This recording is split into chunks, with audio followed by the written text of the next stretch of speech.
kembali lagi ke channel aku.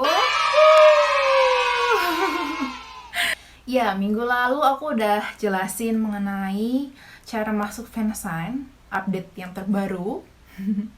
Dan kali ini aku bakal jelasin hal-hal yang biasanya dilakukan saat fansign. Hal-hal yang boleh dan tidak apa sih? Ini juga banyak banget yang nanya di komen. Jadi aku bakal jelasin tentang itu kali ini. Ya, jadi pertama kali saat aku tahu aku masuk dalam fansign, hal yang paling penting menurut aku itu adalah pertama kali adalah nyiapin batin gitu ya.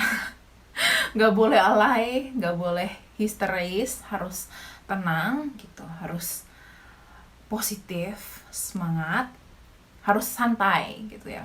Harus santai biar nanti pas di sananya nggak salah-salah gitu. Terus sebelum fansign juga pastinya kan kita mau nunjukin diri kita ke BTS-nya sendiri. Pastinya kita mau kelihatan lebih cantik, lebih ganteng gitu ya saat ketemu dengan idola kita. Jadi ya sebelum fansign aku ya jaga-jaga makan, diet misalnya gitu, diet, terus jaga kulit gitu biar lebih cingklong klong klong gitu. Terus juga di fansign BTS ini sendiri itu boleh ngambil foto, tapi ambil fotonya hanya dari jauh, jadi dari tempat duduk kita gitu. Jadi aku sebelum ke fansign aku nyiapin kamera dan tripod. Jadi ini waktu itu juga aku masih belum ada, aku nggak ada kamera yang bagus gitu kayak DSLR gitu, kamera yang gede yang bisa ngezoom jauh gitu ya. Itu aku nggak ada, jadi aku pinjem teman aku, tripod juga aku pinjem gitu. Jadi itu aku bawa saat fansign. Jadi nanti di fansign sendiri aku duduk, terus nanti aku atur sendiri tripod dan kameranya gitu. Dan saat aku maju ke depan juga, itu tripod dan kamera tetap aku on kan, tetap aku aktifkan. Jadi nanti pas aku masuk ke depan itu tetap bisa ngevideoin saat aku maju ke depannya gitu. Nah, terus berikutnya yang penting banget itu juga kita sebelum ke fansign itu harus latihan ngomong ya. Kita latihan ngomong sama membernya, kita siapkan apa aja pertanyaan yang bakal kita tanyakan ke membernya gitu. Karena secara pengalaman aku pribadi itu walaupun aku udah nyiapin pertanyaan, tapi kalau udah maju udah di depan itu aku udah kepalanya udah putih, udah lupa apa yang mau aku tanyain gitu loh. Jadi aku saranin buat teman-teman yang baru mungkin harus latihan dulu di rumah gimana biar nanti nggak grogi, nggak kelupaan, nggak ngeblank gitu ya untuk maju ke depan. Karena juga untuk bicara dengan membernya ini dari pengalaman aku itu nggak lama, itu cepat banget, sekitar 30 atau 40 detik ya. Jadi kita harus cepat nanya, kita harus cepat ngobrol ya itu. Jadi harus penting banget latihan dan siapin batin sebelum ikut fansign. Oke, berikutnya aku mau jelasin hal-hal apa aja sih yang biasanya nggak boleh dilakukan di fansign.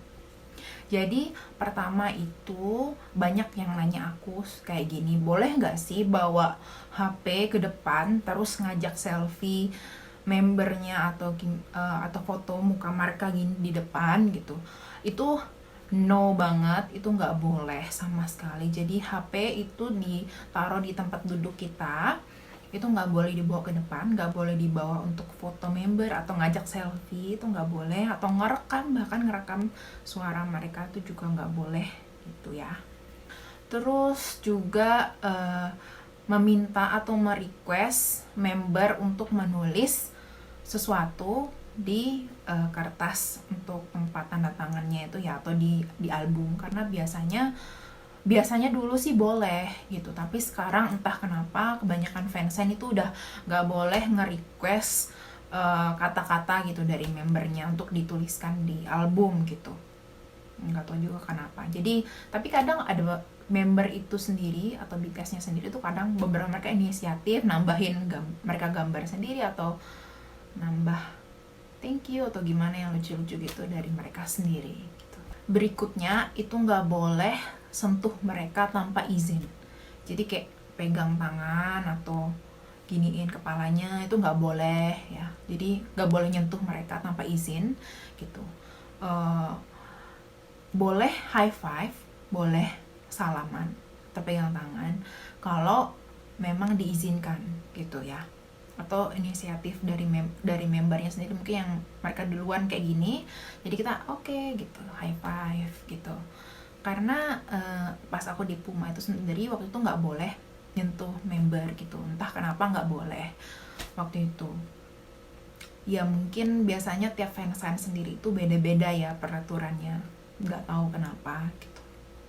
Terus juga kalau udah masuk fansign itu nggak boleh bawa teman atau ditemenin siapapun ke dalam. Jadi misalnya kamu satu orang, aku yang masuk, aku nggak boleh bawa teman aku yang lain, hanya aku saja gitu, satu orang yang masuk. Dan pastinya juga kita harus kasih pertanyaan yang sopan, nggak boleh yang terlalu gak baik untuk dipertanyakan seperti masalah pribadi gitu ya. Jadi yang sopan pastinya harus tanyanya, oke? Dan banyak juga yang tanya, terus ngomong sama BTS-nya pakai bahasa apa kak? Pastinya pakai bahasa pertama adalah Korea, karena mereka kan artis Korea gitu. Jadi pertama Korea, kedua itu Inggris, ya bisa lah mereka ngerti. Apalagi kalau RM kan dia lancar banget bahasa Inggrisnya. Kalau member lain pasti ya ngerti lah dikit-dikit at least ya, ketimbang pakai bahasa yang lain. Dan nggak mungkin juga pakai bahasa Indonesia ya, karena nggak ngerti bahasa Indonesia. Dan misalnya kalau nggak bisa bahasa Korea, nggak bisa bahasa Inggris, ya mau nggak mau pakai bahasa tubuh. Cuman ini kan juga fansign-nya di Korea ya, jadi pastinya buat teman-teman sendiri juga harus mempersiapkan bahasa penting ke Koreanya, juga harus bisa bahasa Inggris gitu setidaknya gitu. Nah, mungkin nanti buat teman-teman yang pertama kali masuk fansign BTS, nggak usah terlalu khawatir, karena nanti sampai di sana itu banyak staff nanti yang bakal bantuin, yang bakal ngarahin. Dan staff-staff saat itu waktu aku ke fansign Pumanya BTS itu mereka semua baik-baik ya, ramah-ramah, jadi nggak perlu terlalu khawatir, karena pasti mereka bantuin untuk arahin gimana proses mengikuti fansignnya. Oke, jadi sampai sini ya penjelasan aku mengenai fansign-nya BTS. Makasih buat teman-teman yang sudah nonton video aku kali ini dari awal sampai akhir. Dan maaf misalnya kalau aku ada salah-salah kata atau yang kurang. Jadi kalau teman-teman ada pertanyaan mungkin yang kurang aku jelasin, kalian bisa tanyain di komen di bawah. Dan jangan lupa subscribe channel aku kalau kalian suka dengan channel aku.